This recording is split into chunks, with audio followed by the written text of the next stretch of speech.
Good morning, everybody.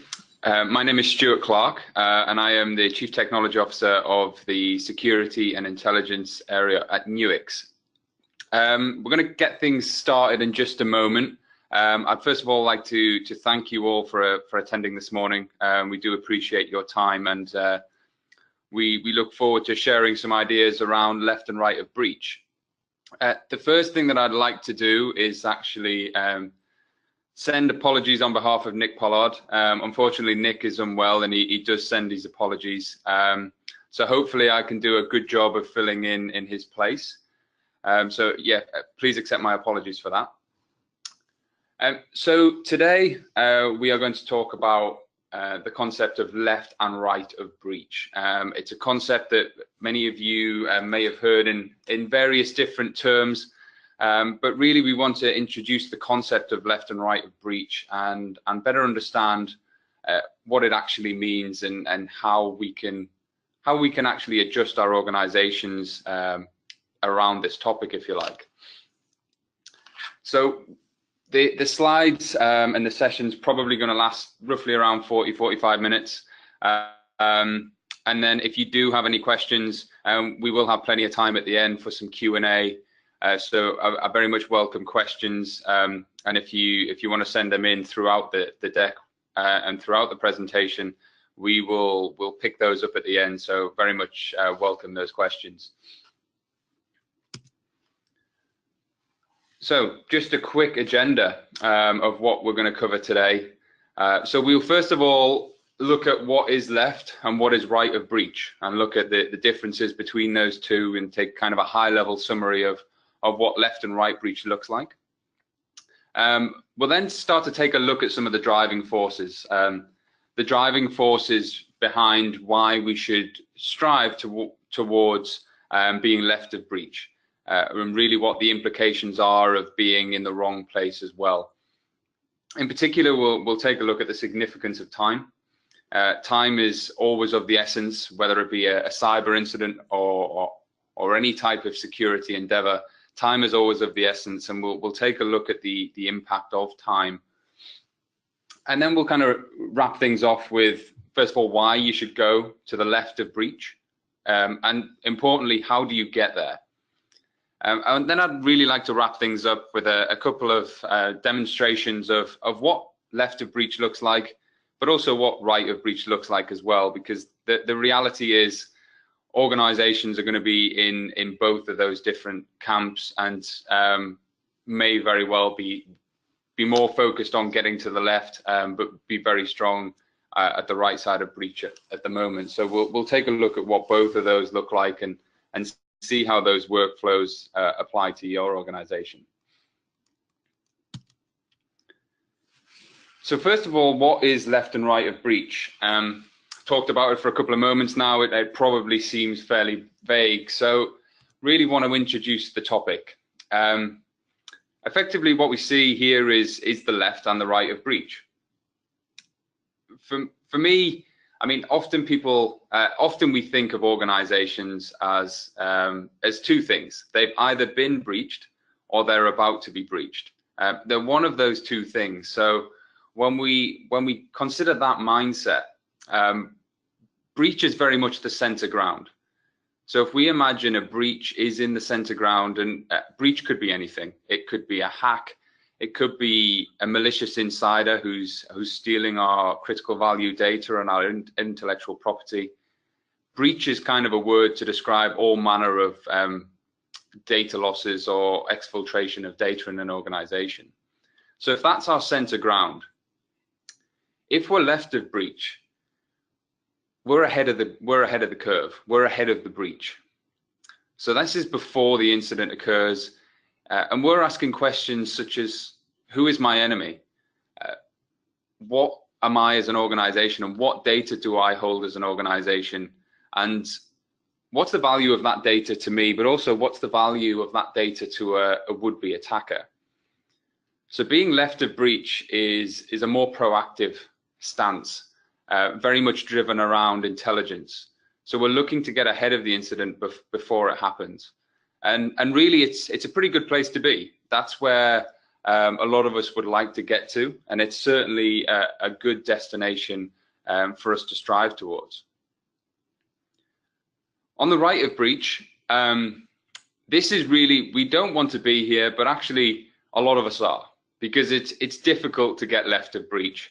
To get left of breach requires a rethink in strategy. It requires focus on process, technology, and also people. But most of us are in reality at the moment right of breach, and certainly trying to get towards left of breach. Being right of breach unfortunately means we're asking questions such as what happened, what data has been stolen, how was data exfiltrated from my network, or how was this USB device plugged into the system and how much data was copied to that USB device. We're suddenly asking lots of questions, and we don't want to be here. It's not a good place to be, because every question costs time. So being right of breach is very much after an incident occurs.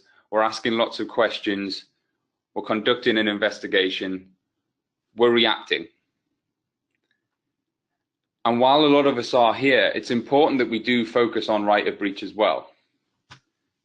Because while we are right of breach, the focus is very much on reducing time. Every question increases the continuum of time, which has significant implications for cost and the level of risk associated with our organization. So it's important that we understand both left and right of breach and how we can do the best possible job in each of those areas, but we want to get to being left of breach. So what are the driving forces behind this rethink? There are certainly lots of driving forces. Cybersecurity and data breaches is an increasing topic at a boardroom level. I think we can all universally accept that. And there's lots of reasons for that. There's far too many for us to cover today. But one that is attracting a lot of press and a lot of interest at the moment is GDPR. And this is not a discussion specifically around GDPR. We've had lots of discussions around that previous, and I'm sure it's on the roadmap of many of you today. But the importance of GDPR for this discussion is, first of all, we know GDPR is coming, and we know that it's got various implications. Some of those key implications are, if you're an organization that holds PII, so personally identifiable information, there's an obligation that you will respond to subject access requests. But there's also an obligation that you will notify the information commissioner within 72 hours of becoming aware of a data breach. And this is quite an alarming statement for quite a lot of people. It's unfortunately used as a bit of a scaremongering tactic, and I think that's not really how it's intended. But it is actually there to help encourage a rethink. And it really does help us and encourage us to think about how we can move towards being left of breach. How can we actually get close to notifying anybody about a data breach within 72 hours? And there's very much, there's a lot of gray areas around this topic in particular. What defines a breach versus what defines an incident? What happens if you detect the breach some 3 months after it occurred? So there's a huge amount of discussions taking place around this this particular topic right now. But for the purpose of today, we're going to leave those to one side, and we're just going to focus on the urgency really to notify authorities of a data breach. If that time continuum is 72 hours, how do we get there? How far away are we from that today? The reality is we are a long way short of a 72-hour time window. Last year, the Nuix team conducted a survey, and the results of that survey are covered in the Nuix Black Report.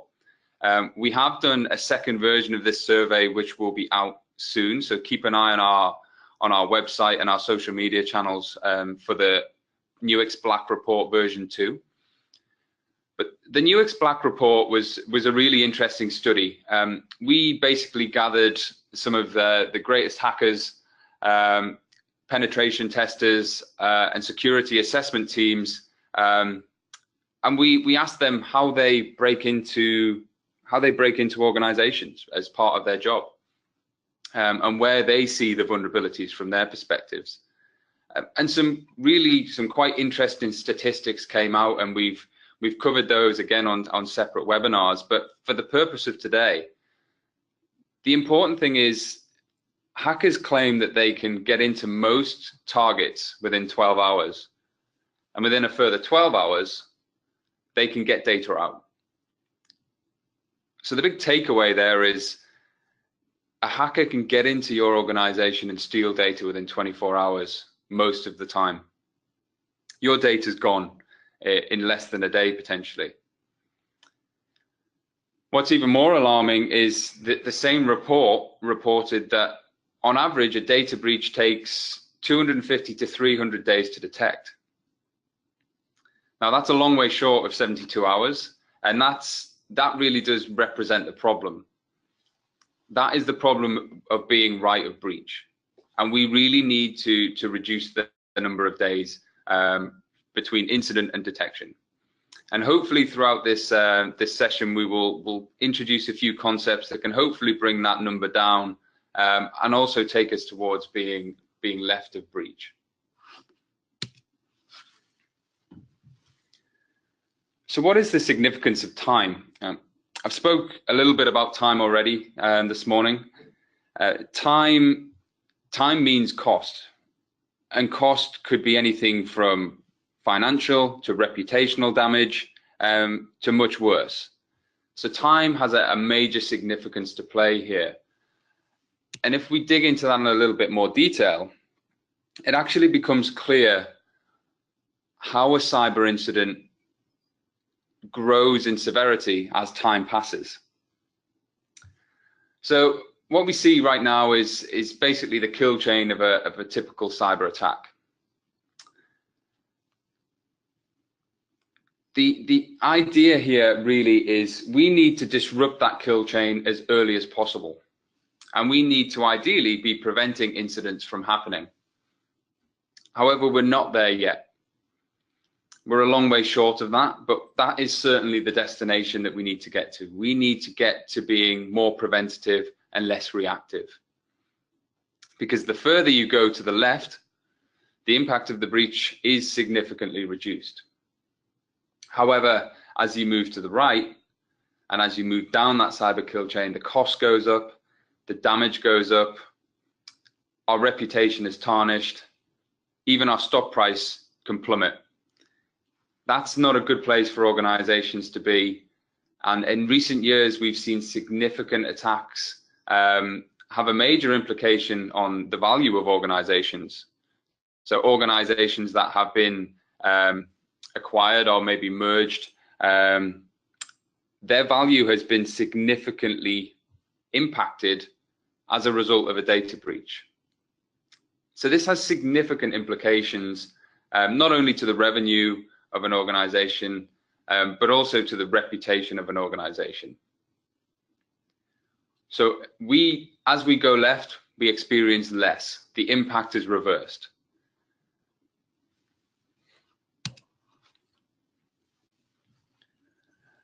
But as we've already alluded to, we are far from the left.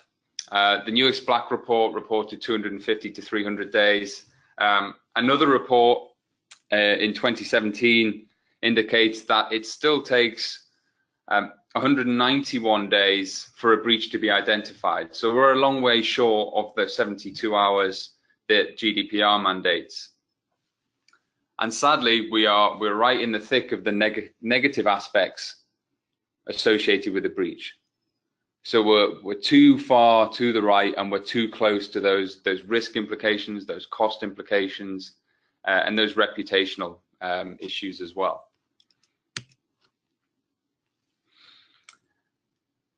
And I'm sure you've seen all these headlines before. This is just a snapshot of some of the headlines from this year alone, and there are many, many more.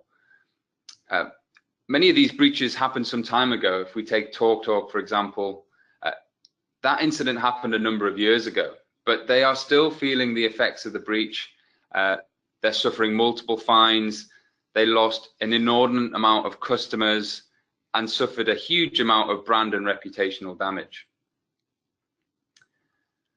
They also were unfortunate in that they did notify the public of the breach very early, but they were in a position where they're unable to accurately report on the scale of the breach at that time.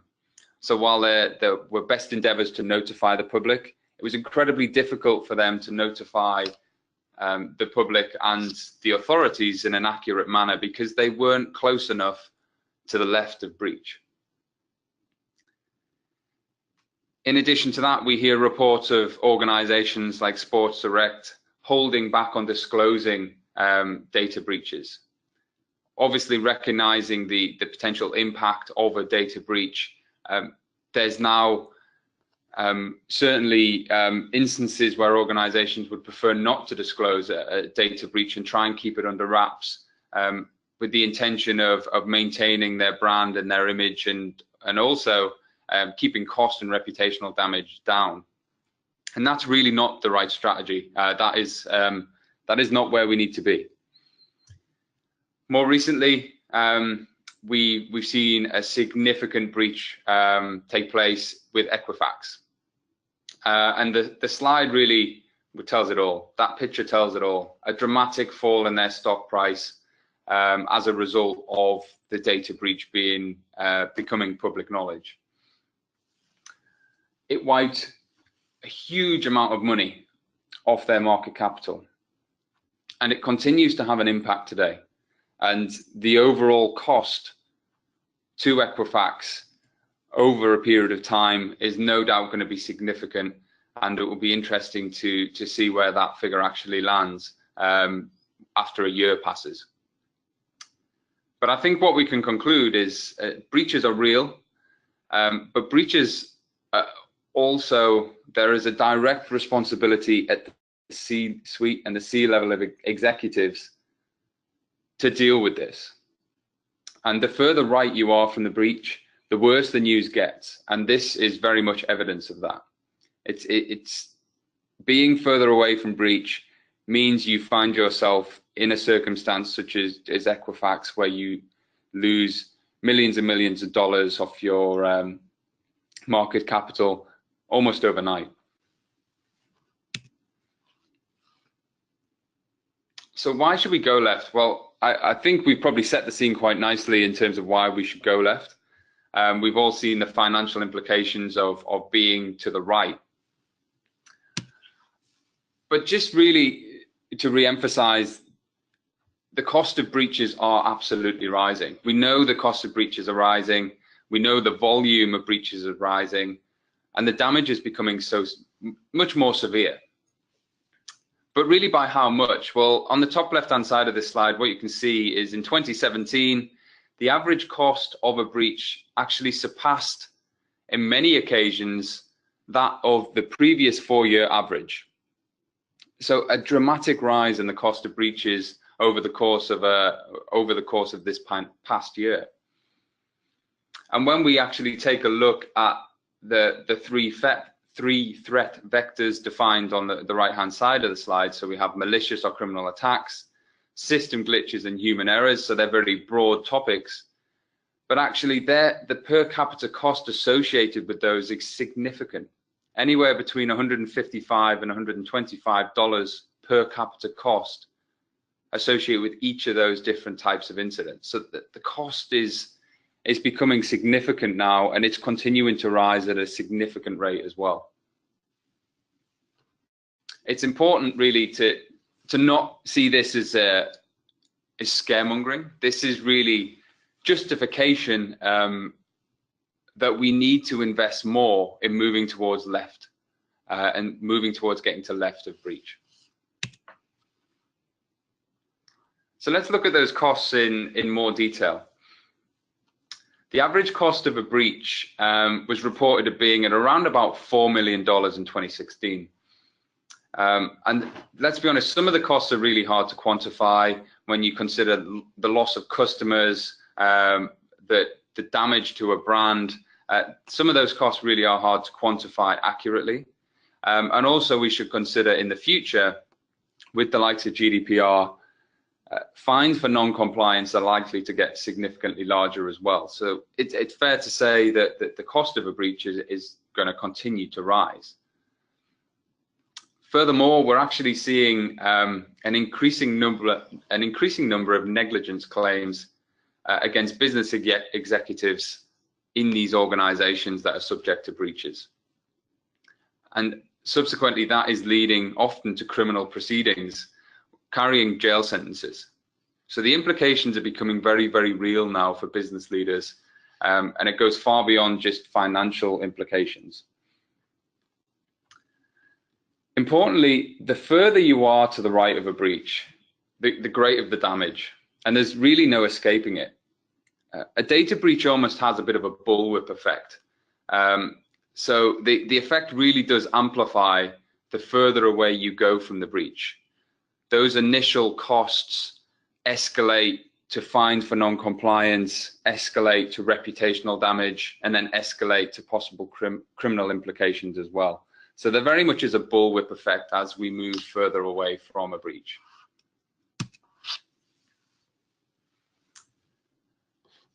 What we do say is actually incidents will happen, but breaches don't have to. Incidents don't have to turn into breaches. The difference really is how quickly you can respond to those incidents and how effectively you can respond to them. It starts much earlier than a breach. It starts actually with being a good shepherd of your data and being able to ask some key questions of your own organization. So if we take a breach out of the equation for a moment and we think about how as an organization we can do things better, we need to get a better handle on the data that we have, the value of that data, and how we protect it. And this is being a good shepherd. It's knowing where your data is and making better decisions about how you protect it and how you store and secure it. This puts you in a much better position and allows you and informs much better decision making. It helps you make the appropriate choices about which tools to use.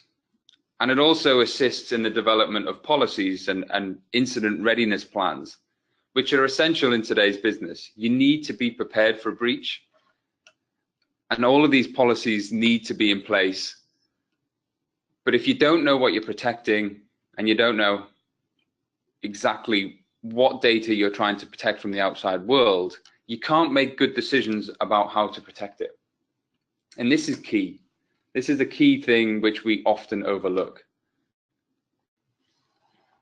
If I give you a scenario, assume your organization is breached and you lose cardholder data. So you lose credit cards, you lose PII data as well. Your organization has over 100 servers.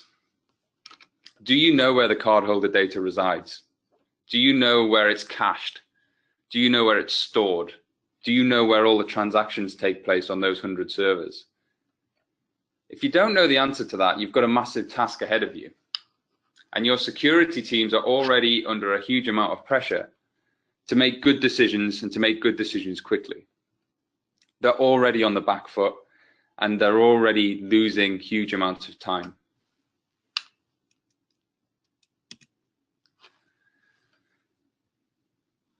So being right of breach is really not where we want to go. It's not where we want to be. We all universally, I'm sure, would like to get closer and more to the left of a data breach. So how do we get there? Well, you start by asking questions of yourself, but also asking questions of the outside and asking, who is your enemy? And what is the value of the data inside of your organization, not just to you, but to your enemy as well? Once we understand that, we can make better decisions and we can start to move towards being left of breach. As an organization, you have a an overwhelming responsibility to secure the data inside your organization, and therefore you need to get ahead of breaches.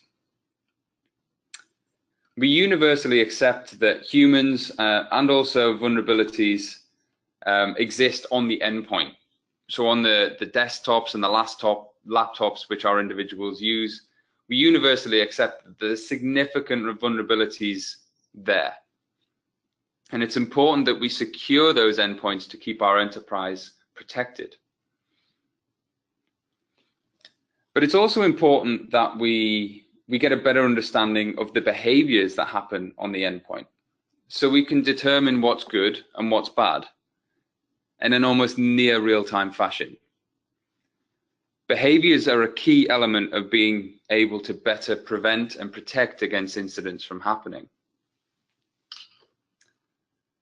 To give you an example of where that's real, assume a user opens an attachment on an email. Do this every single day. It's a Microsoft Word document. When that document is launched, Microsoft Word executes, but actually embedded within that Word document is a piece of malware. And behind the scenes, unbeknown to the user, that piece of malware is trying to deploy its payload and launch a command shell. That's a bad behavior. An average user might not know that's bad behavior, but as security practitioners, we know that's bad behavior. Therefore, we can put in place tools that prevent that bad behavior and stop that bad behavior from happening before it becomes a breach, before it becomes a ransomware outbreak. That's the importance of understanding behaviors. Because if we understand what's good and we understand what's bad, we can put in place technology that intelligently makes decisions on whether to block and prevent those activities from happening and potentially stop a breach from happening.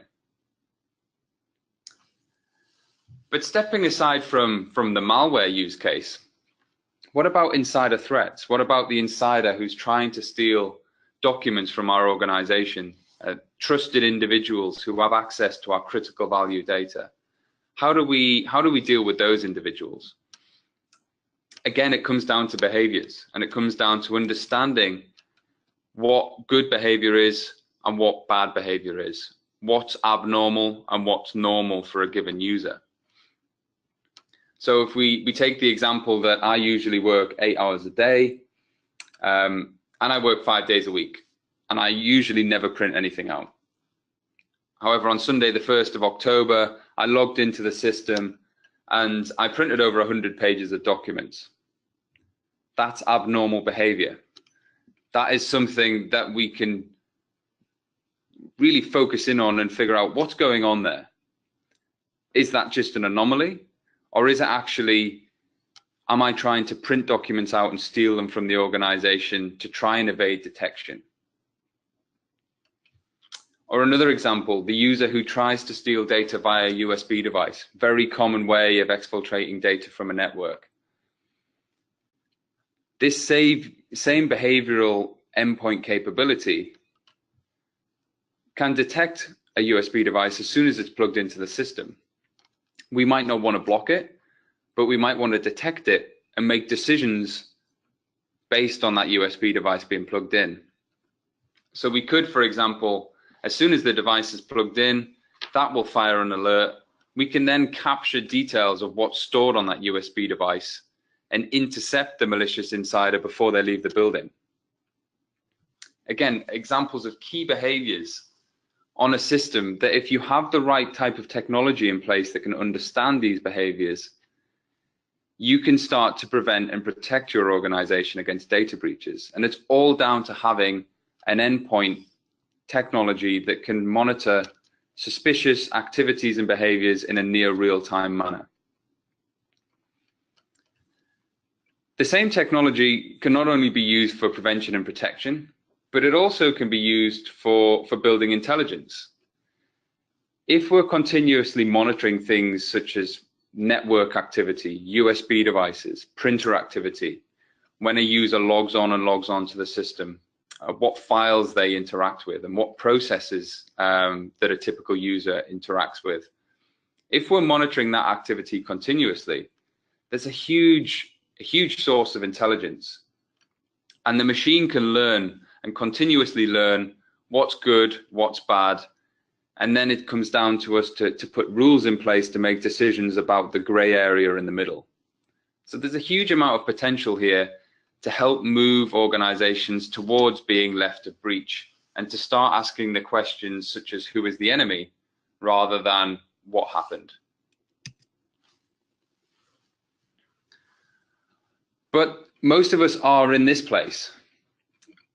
Most of us are asking questions like what happened and how much data was stolen. How was the data stolen? We're asking all of those questions. We are actually right of breach. We're behind. However, all is not lost. Being right of breach is a reality for many of us, but with the right tools and techniques in place, if we are in this position, we can actually reduce that time continuum and try to reduce the impact when we are right of breach. The goal is absolutely to move left of breach, but we also need to have the right capabilities in this space as well. Because if we are behind a breach, if a breach has happened, we need to make sure that when we're asking questions such as who, what, where, and how, that we're asking those questions and we're getting answers quickly. We're getting answers to those questions rapidly. So if we are right of breach, the first thing that we need to do is execute a rapid incident response investigation, and we need to conduct root cause analysis. As we know, time is against us though. And typically a human cannot respond quickly enough.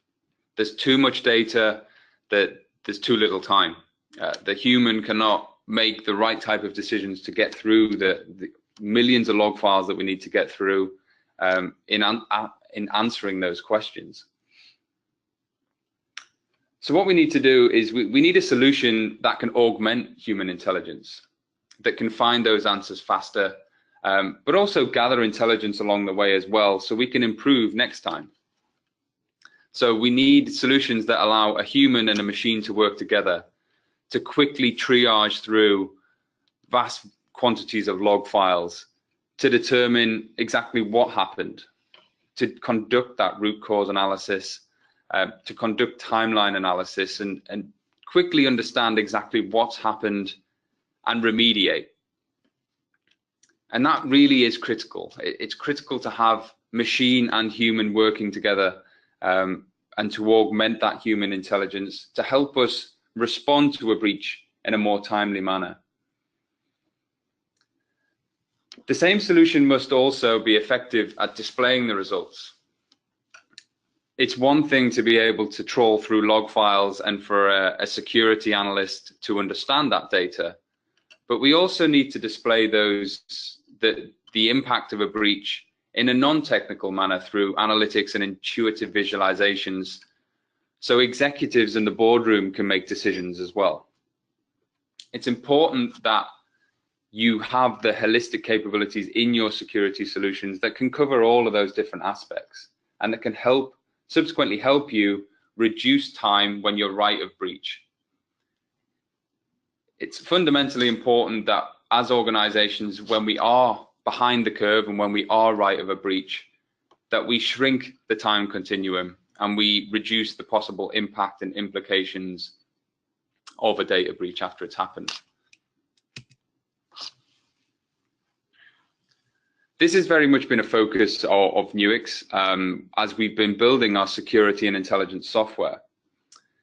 We're focused on actually providing a holistic security solution that has capabilities that extend across both left and right of breach. But at the heart of that technology is a drive towards moving to the left of breach.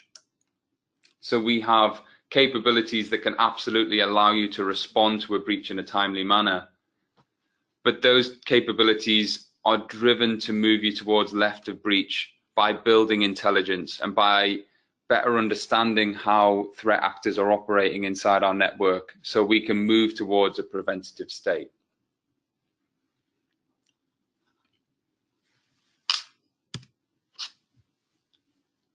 So what I'd like to do now, just for the last 10, 15 minutes or so, is take a little look at what it actually looks like. What does right of breach looks like, and what does left of breach look like as well?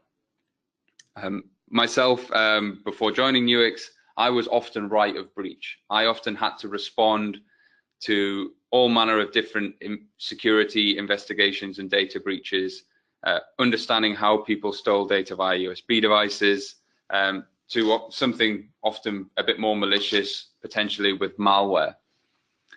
So I just want to walk through a couple of quick scenarios to show you exactly what right of breach looks like, first of all.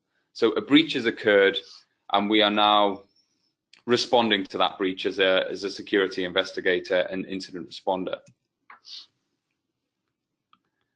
So what we have here is just a very quick video, which I'll talk over and talk you through the key points. So hopefully that's coming through okay and there's not a lag. But the first thing that we can see here is, if I just take a step back, the first thing that we can see here, I'm sorry, I've just jumped ahead. Okay. The first thing that we see here is actually we're dealing with a huge volume of data. We're dealing with over 4.6 million items in this case. So as an investigator, where do we start? Where do we begin our investigation? As we do a quick search across the entire corpus of data we're dealing with here, you can quickly see huge volumes of data. As an investigator, this is a massive task. And if we've got a 72-hour or even less deadline to be able to understand the impact of this breach, we certainly don't want to be in this position. What we've done in the Nuix Analytics and Intelligence solution is we've tried to help you along the way. We don't want you to investigate 4.7 million items. We only want you to investigate the data that's relevant to your use case. In this particular scenario, we're looking at possible exfiltration of data via USB device. And the Analytics and Intelligence platform has intelligence embedded within it that allows you to rapidly understand the impact of a USB device and the presence of a USB device inside of your data sets.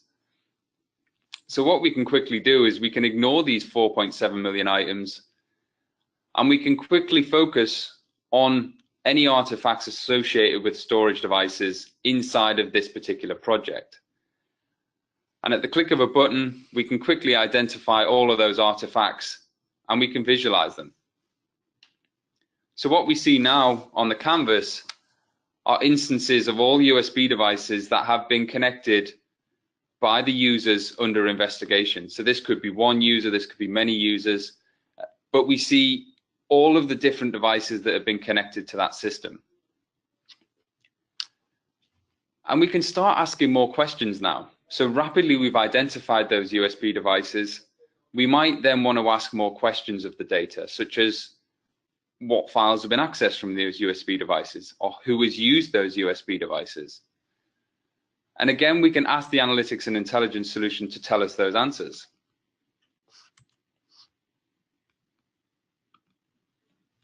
Sorry about that. So we can ask the Analytics and Intelligence solution to tell us those answers. So here we see a USB device. We can see the drive letter that was assigned to that USB device.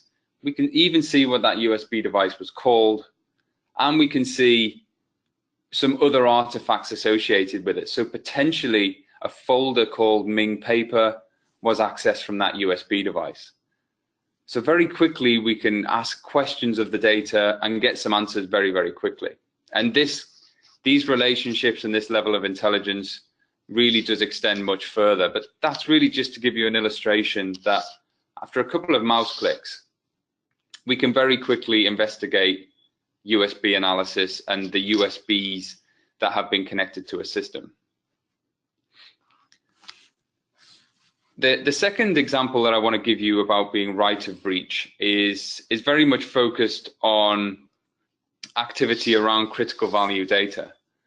So again, there's a little bit of work being done to help us get left of breach. I alluded to this earlier on that at Nuix, we're very much advocates of being a good shepherd of your data, understanding where your critical value data is, understanding the value of the data inside of your organization, where it resides, because that enables you to make better decisions about how to protect and respond to data breaches associated with that data. So if you know where your critical value data is, if you suspect somebody has been accessing or maybe copying that data, which we do in this next scenario, we can again make much more timely decisions during our investigation when we are right of breach. So it's the same scenario, same 4.6 million items here. And this time we're going to take a look and see if we can understand what's happened with our critical value data. You can see a summary of all the different file types we have here. Actually, the vast majority of this data is the system files that we want to investigate. So what we see on this interface is each one of these lines represents an element of a solutions pack. So the analytics and intelligence platform has a solutions pack framework in place that allows you as an investigator to define what data you're looking for. So in this particular example, I'm interested in finding any activity associated with my critical value data. So as you can see, we have a capability here to find any critical value data on a USB device.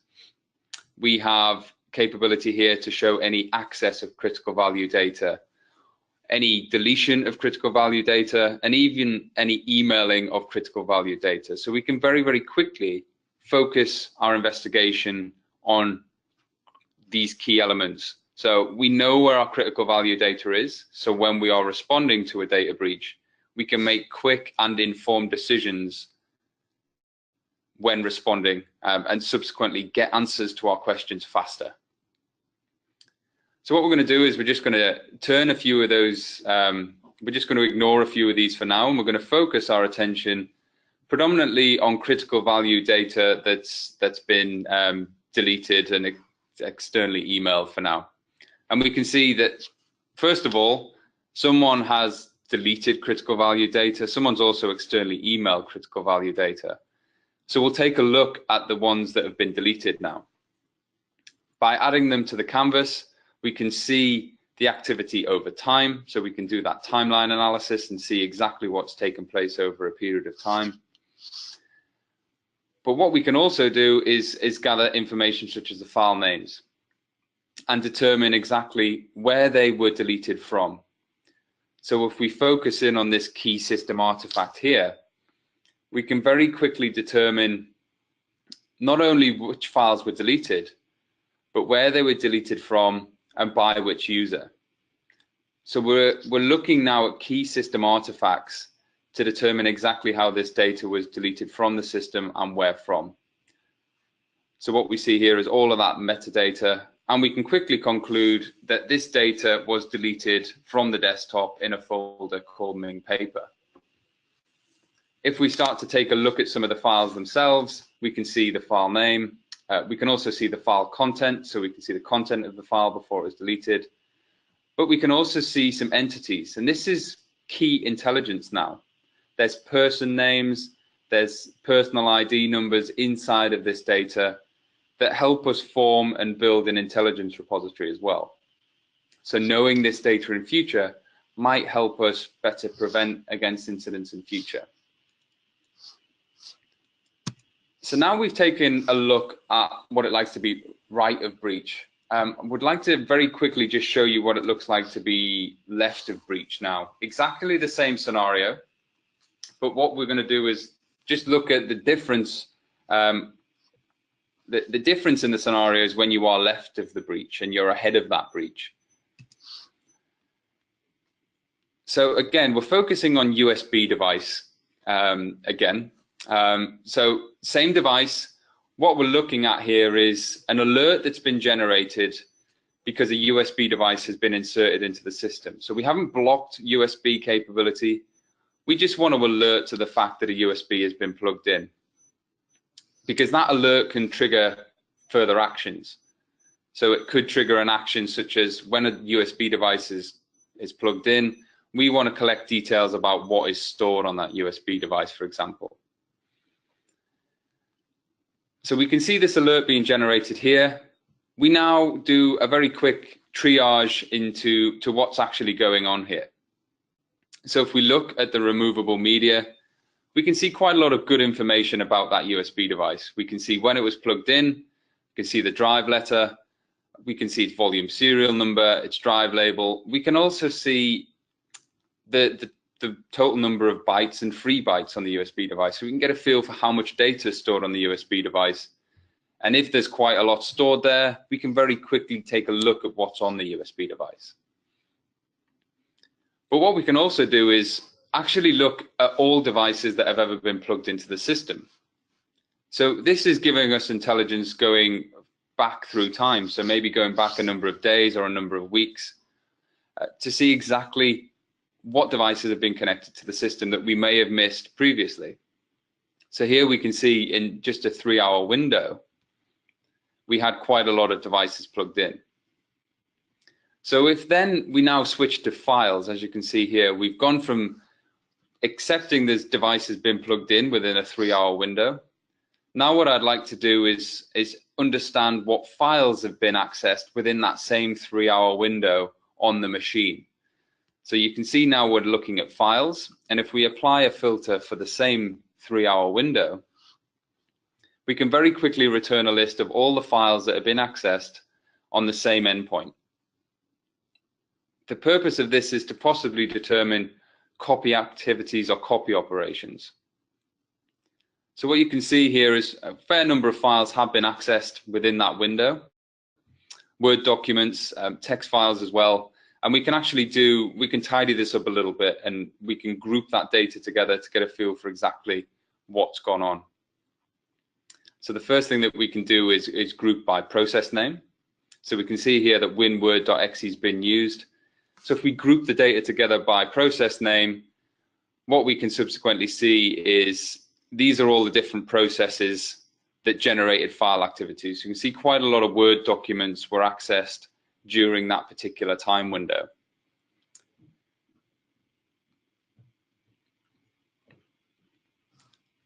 The next video that I would very quickly just like to show you is, so we can determine quite a lot from a USB device. I'm sure you can appreciate this is near real time. This is sub-second real time.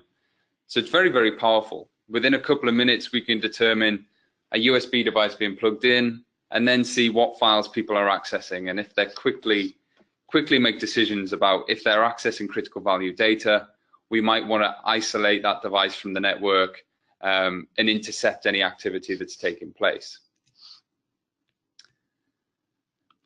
The second video, we're now going to take a look at critical value data. Again, same scenarios we had previously. We have created some rules on our endpoint to determine any access or activity associated with our critical value data. So we know where our critical value data is, and we've put rules in place to keep an eye on that critical value data. What you can subsequently see is we have a number of alerts that have been generated. Our user on our endpoint has been accessing our critical value data. So we take a look at the file activity now. And we want to look just within the past hour or so to determine exactly what activity is taking place. We actually take a look at a 5-minute window in basically the last 5 minutes. What you can see here is these are all the files that have been accessed, and they actually make reference to the critical value data folder, which is actually called corp data. That's where our critical value data resides. Here you see all of the file names that have been accessed from that folder. This is all our critical value data that's been accessed. So what we do now is we actually group by action. So we see what actual activity took place, and we can see that the action was actually deletion, and it was done by a user called Graham. So very quickly we can see that the user Graham deleted about 33 files, and we can see all of the different file names here. If we dig into that in a little bit more detail, we can subsequently establish that this user has been maliciously deleting our critical value data, and we have to ask the question as to why. The final thing that we do at this point is actually just close the loop. So we can see that a user account called Graham has deleted the critical value data. We just want to close the loop and verify that Graham did actually log on to the system and physically log on to the system. And we can see here that the user Graham did log on to the system. So it's not remote activity. It's actually, he logged on to the console. So we can tie that activity back to Graham. So really closing the loop on this investigation. The user Graham logged into his endpoint and subsequently deleted our critical value data. We can then intercept Graham before he potentially leaves the building and understand exactly what was the rationale behind that activity. So I hope those couple of videos give you a little bit of insight into what, same scenario, but what left and right of breach looks like. But really just the key takeaways from today's session are being left of breach does reduce your exposure to risk and minimizes the impact and also the cost of security incidents. And I think it's important to note that incidents will happen. What we need to do is make sure that breaches don't. So getting ahead of a breach means that they don't actually escalate into a full-blown data breach. It's important to be a good shepherd of your data and to understand where your data resides inside of your organization and the value of that data. And that helps move you towards being left of breach and helps you put in place controls that can meet criteria of data privacy laws and regulations. It's also important to note that while some of us may be right of a breach, this is an important time. It's an important time where you must capture intelligence that will help you move towards being left of breach. Importantly, don't wait for the dreaded call. Really, you need to get ahead of the obligations that are being placed on you as an organization. If you're waiting for that call, it's too late. You need to be asking the questions ahead of time and work under the assumption that you're potentially going to be compromised at any time. So continuously audit and improve your security posture to ensure that you're in a continuous state of prevention and asking the right preventative questions across your organization. So with that, I think we've got about 5 or 10 minutes left for questions. I did allude to the fact of augmenting human intelligence throughout the session. So just a reminder that we are running a session at the end of October going into augmenting human intelligence in a bit more detail. So the details of that are on the slide right now.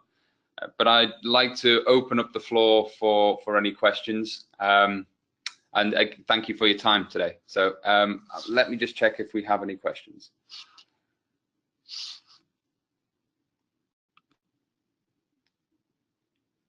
Okay, so we've got a question that says, how do we define CVD?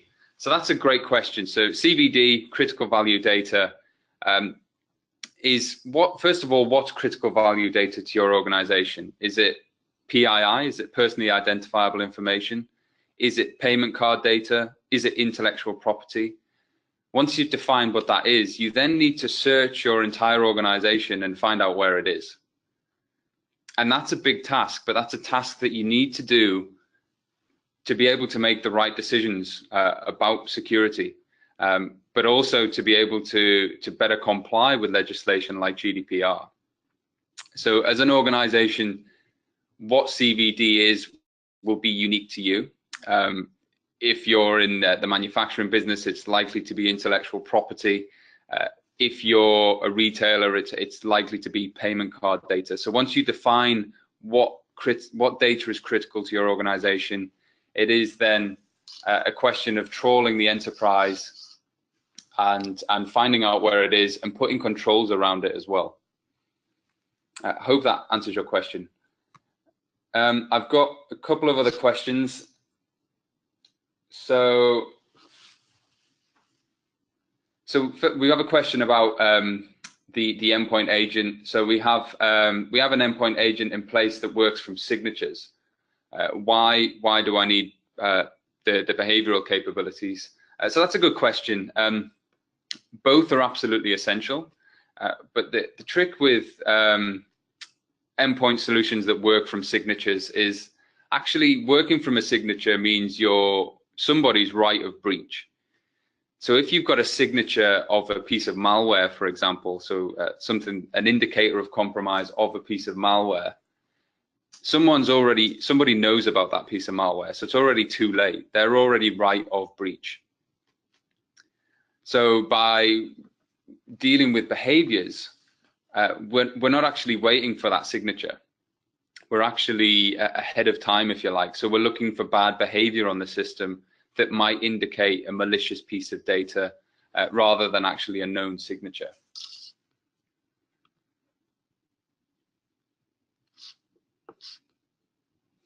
Okay, one more question. I think we've got time for one more. The question is Nuix compatible for searches with non-English character sets, especially Arabic? Yeah, that's a question we get a lot. So the Nuix technology is double byte Unicode compliant, which in simple terms means we can search any language with our full text indices. So we can absolutely search Arabic as well as many other languages. We actually can also present our application in various different languages as well, Arabic being one of them. So if you're an Arabic speaker, we can present you the user interface and the user experience in the Arabic language and with the Arabic character set. So we can absolutely search across any character set, Arabic included. So I think we're at the top of the hour. There are no more questions. So I'd like to take this opportunity to thank you all for your time today. I do hope you can join us on the 26th of October, where we take a look at augmenting human intelligence. I'll be hosting that with somebody else who's yet to be confirmed. So I'll look forward to hopefully seeing you then. And again, thank you for your time today.